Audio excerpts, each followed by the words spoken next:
Blue Bloods returns this fall on CBS and streaming on Paramount Plus.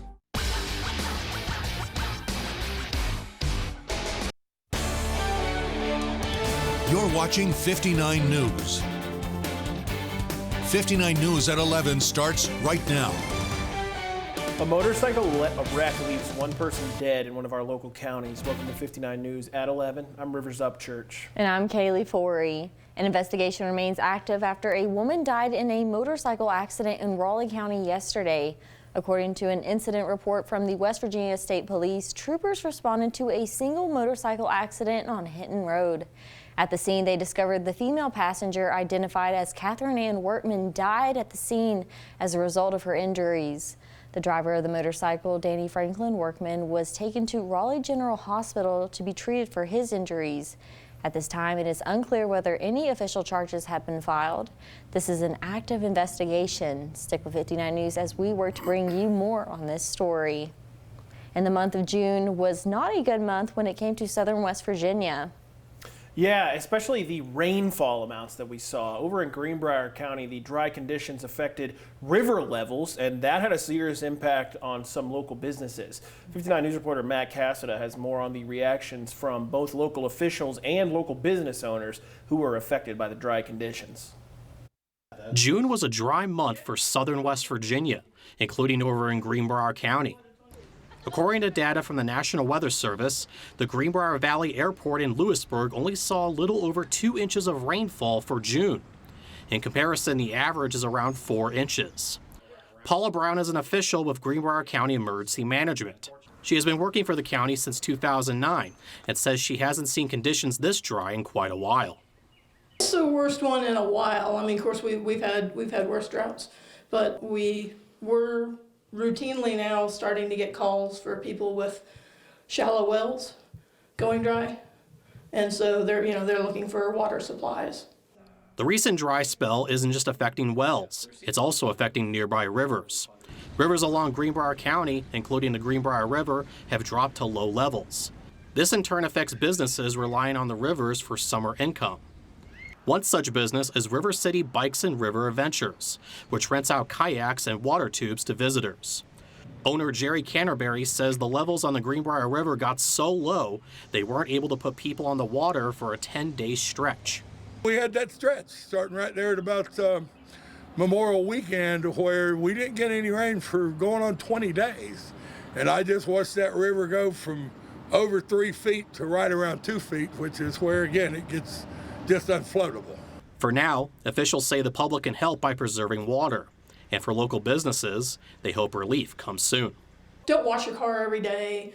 Don't waste water. Go do the most efficient kind of washing that you can possibly do. We don't control Mother Nature, and the Greenbrier River will always be contingent upon precipitation levels. Reporting in Greenbrier County, Matt Cassida, 59 News. Well, temperatures are rising, and so are health risks for heat exposure. It's not only the sun you have to look out for, though. Heat exhaustion rapidly can lead to a heat stroke. Physicians encourage people to take breaks as often as possible during hot days. Emergency Preparedness Coordinator for WV Medicine Princeton Community Hospital, Mark Pickett, says heat index can be deadly. Heat index is really important for people to be aware of because of the impact on our bodies. Pickett says hydration is key to staying cool and safe. Taking breaks inside or finding shade can also help you to avoid overheating. Well, turning to weather now, I'll tell you what is overheating. It's me in this hot July sun. Yeah. It's hot outside, but we did have some rain today. Oh, it's so humid outside. I said it feels like Florida outside, Joe. Soupy. Soupy. At least you know what Florida feels like. I haven't been down to Florida in years. I don't know. I guess I'm going to have to go and head down south. Yeah, it feels like an armpit outside, folks. It does not feel good. But there is good news on that front as we head toward tomorrow and Sunday. Now, it's still sticky. It's still gross out there right now. But we are quiet here, so no problems in that regard. But we take a look at our Storm Tracker 59 HD Dual Live Doppler radar, and we do have a couple of showers back across the bluegrass state of Kentucky.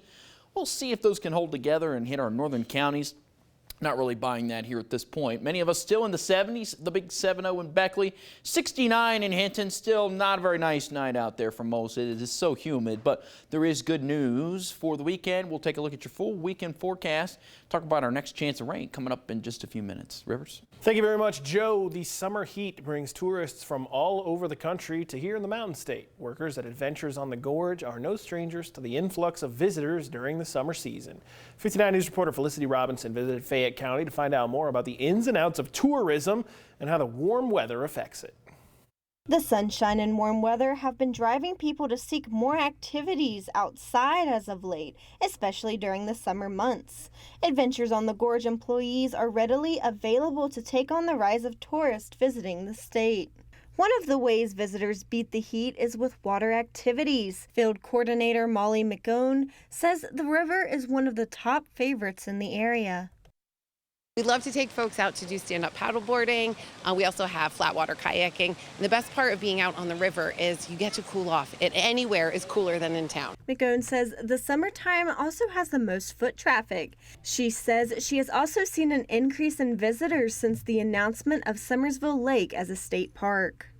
A big uptick, which is really exciting for this area so that we can show people why we love West Virginia so much and all of the wonderful things that this great state has to offer. Ample opportunities draw people into the wild and wonderful wilderness of West Virginia for vacations and family fun as they look for new places to spend the summer. Extended sunlight hours also come into play, providing more time in the sun to enjoy summer fun here in the Mountain State. Reporting from Fayette County, Felicity Robinson, 59 News.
Like trails.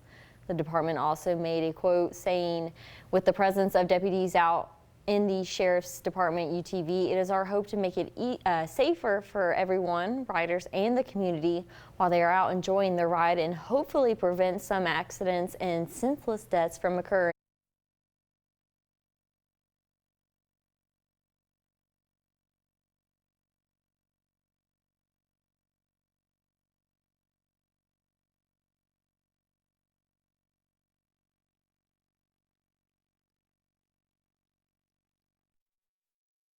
Potomac River drainage could wipe out native game species. It turns out those fears were mostly unwarranted. As George Noliff reports, outside of Southeast Asia, Virginia offers some of the best snakehead fishing on the planet. Oh, that was one that rolled up right there. Chasing snakeheads is a lot like stalking big game. See movement way up there by the grass? Right. That's snakes. You look for the signs, swirls on the water, bait fish, balls of baby snakeheads, because mama and daddy won't be too far away. Babies, they have to breathe air every second. So when they come up, it's just a continuous, looks like somebody standing there with BBs and just dropping BBs in the water. And then you move in all stealthy-like and start casting. Yeah, we're gonna sneak up here. When they hit, it's explosive. Oh, see that?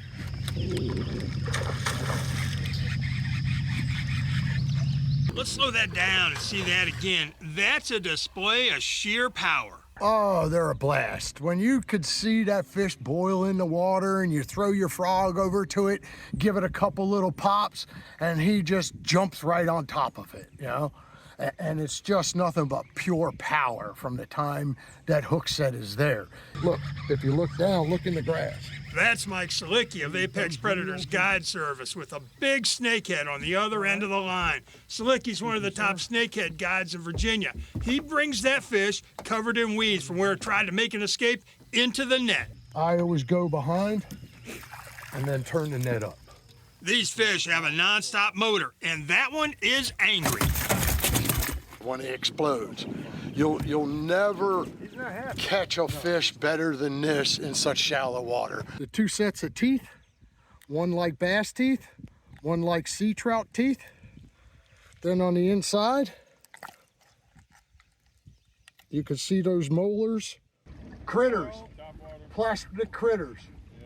Yep, and just run them across the surface. Salicki fishes for snakeheads almost year-round. His home water is Potomac Creek, just off the Potomac River east of Fredericksburg. It's weedy and shallow. Filled with forage, it's prime snakehead water. Throwing top water and shallow running baits is the way to go. The weeds provide ambush cover. I recommend that. They look up. You know, the angle of their head, they look up. And when they hit, there is no mistake that fish has murder on its mind. It sucked that frog right in off that pod, didn't it? They're an ambush fish. They like to be hidden so they can swallow bait. Reporting for 59 News, I'm George Noliff. Well, in addition to being a fantastic game fish, George tells us northern snakeheads are also delicious. I'll take his word for it. They're prized for their firm, white, mild flesh. They can be baked, grilled, fried, or broiled. Sound like Bubba Gump. All right then. And as we're headed to break, we look at our temperature outlook here over the next couple of weeks. Hey, no surprise, it's looking toasty out there. But will we see any more rain chances coming up? We'll talk about that more next in your full forecast. You're watching 59 News at 11 with Rivers Upchurch and Kaylee Forey and Storm Tracker 59 Chief Meteorologist Joe Fitzwater.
Now with the area's most accurate forecast, Storm Tracker 59. All righty. Well, I always look at the different cameras when I'm picking a shot, and I swear in this camera it looks like Rivers is getting pulled over by the police over there out there in the distance. So, yeah, maybe not so good of a night for somebody out there, but be careful out on the roads. Let's not do anything too crazy. That way nobody has to get pulled over, right?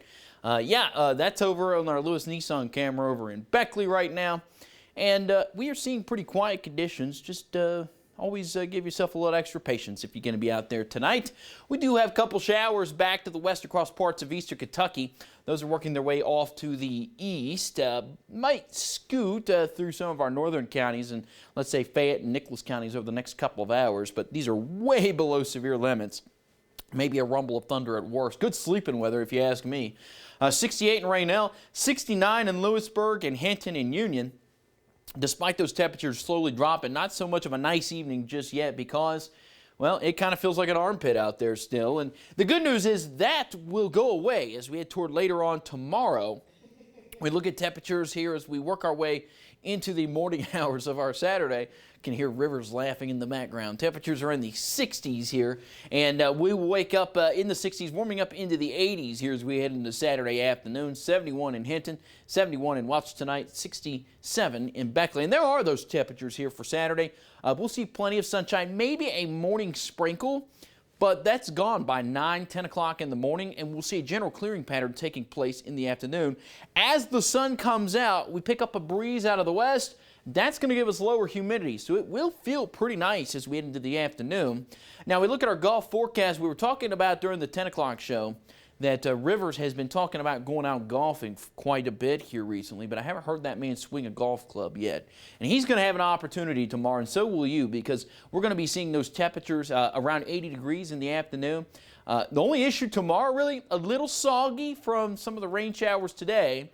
And then that UV index is going to be very high tomorrow. So we get into the afternoon, just make sure to lather up with some sunscreen to protect yourself from a nice sunburn. And I've been the victim of a couple of those here over the last month or two. You don't want to deal with that. 84 on Saturday, 87 on Sunday. It's toasty both days, but we are looking at lower humidity values. So that'll be nice. Now Monday we start to see the humidity return. So we'll see temperatures back up into the mid-80s. And again, it's this front that's crossing here right now that is the reason why we have all this dry air back to the west. So that's going to be pretty nice for us here. If you want to mow the grass, it might be a little wet in the morning. We'll have some patchy fog. But once we get in the afternoon, you should be in good shape. 84 on Saturday, 87 on Sunday, 86 on Monday. We keep those temperatures in the 80s, and we could use some more rain, right? A lot of us are in moderate drought. No real chance for rain in big form until we get toward Tuesday and Wednesday with highs in the 80s. Rivers? All right, thanks a lot, Joe. After the break, we're continuing with our coverage of our reporters heading out to try new things they've never done before. In our Never Have I Ever series, reporter Caleb Oakes braved the New River Gorge Bridge's Bridge Walk, and we'll show you his experience after the break.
As we continue our Never Have I Ever series, 59 News reporter Caleb Oak set out to complete the bridge walk underneath the New River Gorge Bridge. Yeah, the best part is Caleb is terrified of heights. Here's a look at how he handled things. My entire life has been based right here in southern West Virginia. Although I was raised here, there is one thing I've never done: the bridge walk at New River Gorge National Park. There's a pretty good reason for that, as I am terrified of heights, and the bridge walk is 851 feet in the air at its highest point. So for my Never Have I Ever, I am setting out to conquer my fears so that I can take in the beauty that the state's only national park has to offer. But first, I must ask, is it safe? It is completely safe. You have hand railings that come up to about your waist, and you're hooked in the entire way across with a harness system, and you never unhook at any point. One of the scariest parts about the New River Gorge Bridge is the fact that the catwalk bounces with the bridge, especially when big trucks drive overhead. This is one of the reasons that the bridge withstands the test of time. The bridge must allow some give, and it's hollowed out in places to allow cars and trucks of all sizes to cross with ease over top. One of the best things that I found on this bridge are called W's. This is the perfect area to pause if you are afraid of heights, so that you can regain your bearings for the rest of the walk.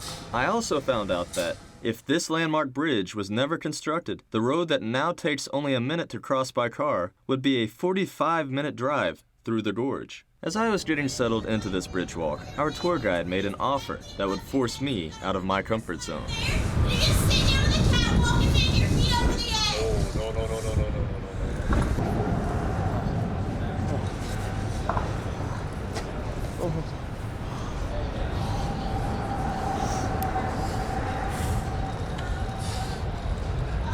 How does that feel?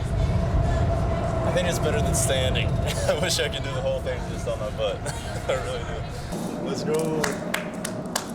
As my bridge walk tour comes to an end, it may feel good to have the ground closer to my feet, but there is no feeling that could replace the beauty and amazing views that this bridge walk has to offer. I believe that every West Virginian should put the bridge walk on their bucket lists. This experience symbolizes what West Virginia is all about, as this gorgeous gorge bridges people together from all over the world. Reporting in Fayette County, Caleb Oaks, 59 News. Oh, thank goodness.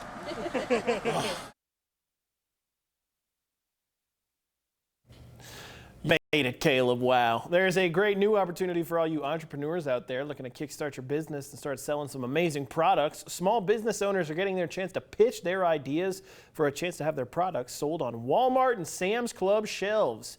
Any idea is welcome, whether they be for products sold online or in brick and mortar stores. The pitch event being done through Walmart's 11th annual Open Call event, which was launched in 2014. Applications for the event are open until July 15th. After the break, we're headed to the hospital for a look at how two young girls are making some of the smallest and most vulnerable patients a little more comfortable. This touching story of selflessness is up next.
Two girls are brightening up hospital stays for some of the smallest patients. How are they doing it? By improving what they wear. Michael George reports. In between homework and trips to the Jersey Shore, these two sisters spend time in their basement, sewing colorful hospital gowns for children. 13-year-old Juliana remembers the oversized green gown their 1-year-old cousin had on as she successfully battled brain cancer in 2017. So my family had purchased her a hospital gown with like fun prints, like it had Disney on it and like princesses and stuff. So then I went to a sewing camp over the summer the next year, and then I remembered that I had noticed that about the hospital gowns, and I realized that I wanted to do something to help kids like her. Since that moment, Juliana and her 11-year-old sister Audrina have sewn and donated more than 1,800 gowns. I feel great. I love when I could help out because I like seeing the smile on the kids' faces even though they're going through such a hard time. Local businesses have chipped in to help the girls, including a hospital linen company that cleans the gowns before they're sent to patients, which is especially important for kids with weak immune systems. There's always something small you could do to make a difference. It doesn't have to be anything big. It could just be something really simple. The gowns have been given to patients in 36 states and even Uganda, with 3 more African nations set to receive some later this year. Michael George, CBS News. Coming up after the break, we're headed to Morgantown to check in on the Mountaineer Minute. That's next.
This week, Gold and Blue Nation took WVU fans through the entire WVU football team roster. Friday's installments included the quarterback and special teams. The key pieces are in place for both units. At quarterback, Garrett Green enters the season as the starting QB. He accounted for more than 3,100 yards and 29 touchdowns last year. Accuracy was the top priority for Green over the offseason, as he ranked last in the Big 12 in completion percentage in 2023. For Nico Markiel, the former 4-star recruit, is second on the depth chart, but is taking his role in stride. Arguably the biggest change for this position group is that of position coach. Tyler Allen is now WVU's QB coach after Sean Reagan's departure. On special teams, 3 key starters returned for West Virginia, including kicker Michael Hayes and preseason All-American long snapper Austin Brinkman. Hayes made 81% of his field goal attempts last season and is a 77% kicker over the past 2 years. Continued consistency and more touchbacks were among the offseason goals for the redshirt senior. Additionally, Australian Oliver Straw is back for his junior campaign and will aim to have similar success to what he saw as a freshman in 2022. A full breakdown of every position group is available at goldandbluenation.com. That's the latest on the Mountaineers. Here in Morgantown, I'm Ryan Decker. Coming up on 59 News at 11, we'll get a final check of the weather with Storm Tracker 59 Chief Meteorologist Joe Fitzwater. But before we head out to break, here's a look at our 59 News Fan of the Day, brought to you by Little General. Cute.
Let's take a look at our top-down forecast brought to my sheets. And for those of you who don't know what the top-down forecast is, well, I'm going to explain that for you. Think of it as like a stoplight. So if you see the red Jeep, that means, well, not a good time to take the top off the Jeep. But the green means you're in good shape, and that means Sunday's a great time to hit the old trails, have a good old time with those temperatures in the 80s. Kaylee, you think you're going to hit the trail anytime soon? The trail? Well, yeah. Nah. Maybe whether it's in your Jeep or your side-by-side. You think I have a Jeep or a side-by-side? I figured you could find one to borrow. Nah.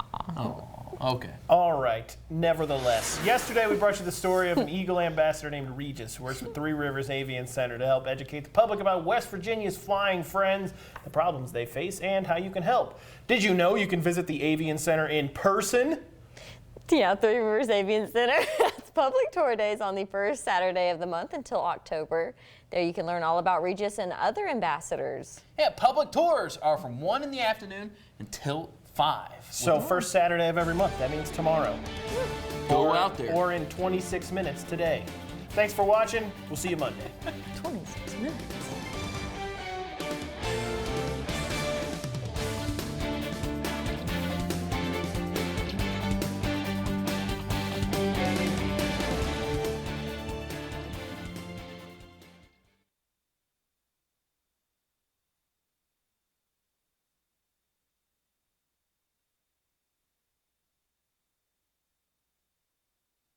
without her permission. Not only did she refuse a request from OpenAI to voice its new virtual assistant, she declined after the company's CEO approached her twice.